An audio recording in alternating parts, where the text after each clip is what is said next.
안녕하세요. 저는 50대 초반의 주부입니다. 어린 시절 제 마음속에 늘 자리 잡고 있었던 감정이 있었습니다. 바로 엄마에 대한 서운함이었죠. 지금은 그렇게 생각하지 않지만 그 당시에는 정말 이해할 수 없었던 엄마의 행동들이 있었습니다. 어렸을 때 친구들은 예쁜 원피스를 입고 다니며 자랑을 했고 그 모습을 보며 늘 부러웠던 기억이 납니다. 하지만 저는 항상 언니가 입던 옷을 물려받고 그런 제 모습이 조금씩 마음에 들지 않았어요.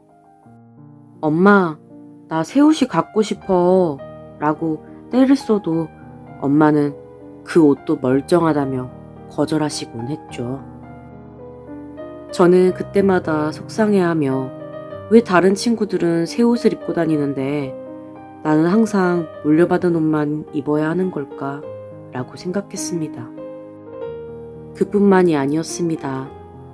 친구들은 용돈을 받아서 다양한 걸 사고 다녔지만 저는 용돈을 요구해도 엄마는 돈 아껴 써라는 말로 답하셨습니다. 친구들이 놀러 가는 걸 보면 너무 부러웠고 저는 항상 엄마에게 왜 다른 집은 다 이렇게 해주는 걸까? 하며 속상해 했죠. 그리고 가족끼리 외식을 가면 엄마는 항상 제일 저렴한 메뉴를 고르셨고 저는 다른 집들이 얼마나 좋은 곳에서 맛있는 음식을 먹는지 부러워하면서 엄마, 나도 좀 다른 데 가고 싶어요 라고 조르기도 했습니다. 그때는 정말 서운하고 왜 우리 엄마는 이렇게 인색할까 라고만 생각했습니다. 하지만 시간이 지나고 결혼을 하고 아이를 키우다 보니 그제야 그 마음을 조금씩 이해하게 되었습니다. 어린 시절 제가 원망했던 그 모든 결정들이 사실은 엄마가 우리 가족을 위해 했던 선택들이었다는 걸 깨달았죠.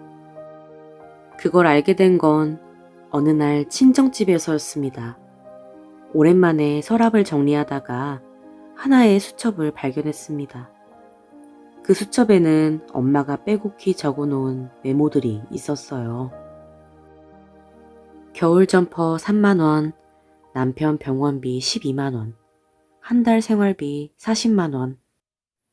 첫 번째 페이지에는 저희를 위한 겨울 점퍼 가격이 적혀 있었고 그 다음엔 아버지 병원비가 적혀 있었습니다. 그리고 한 달 생활비도 명확히 기록되어 있었죠.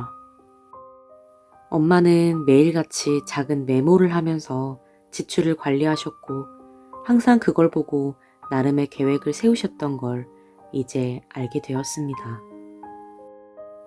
그런데 수첩 맨 마지막 페이지에 적혀있는 글을 보고 저는 가슴이 먹먹해졌습니다. 마지막 줄에는 이렇게 적혀 있었습니다. 세탁기가 조금 버벅거리긴 하다만 아직 괜찮으니 조금 더 쓰다가 사야겠다. 그 순간 그동안 제가 엄마에게 느꼈던 서운함과 원망이 한순간에 사라졌습니다. 엄마가 저에게 쓰지 않으셨던 그 돈들은 모두 가족을 위한 것이었고 엄마 자신에게는 조금 더 쓰기를 미루셨다는 사실을 알게 된 순간 제 마음속에 한없이 미안함이 밀려왔습니다.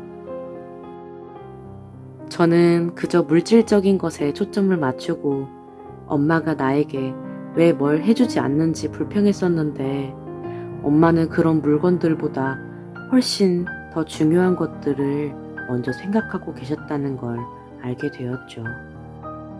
엄마는 항상 자신을 위한 것에는 쓰지 않으셨고 가족을 위해 먼저 모든 걸 고려하셨습니다.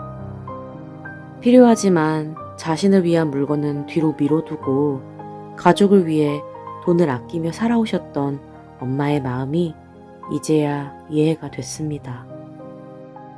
저는 그 수첩을 다시 책장에 넣고 엄마의 마음을 생각하며 한참을 앉아 있었습니다. 그리고 그날 엄마와 통화를 하면서 이렇게 말했어요. 엄마, 이제는 가끔 엄마 자신을 위한 것도 챙기세요. 엄마가 행복해야 저도 행복해요. 엄마는 지금껏 제게 모든 걸 아낌없이 주셨고, 저는 그런 엄마를 너무 늦게야 이해한 거죠. 그래서 그날 그 말을 꼭 전해드려야겠다고 마음속으로 다짐했습니다.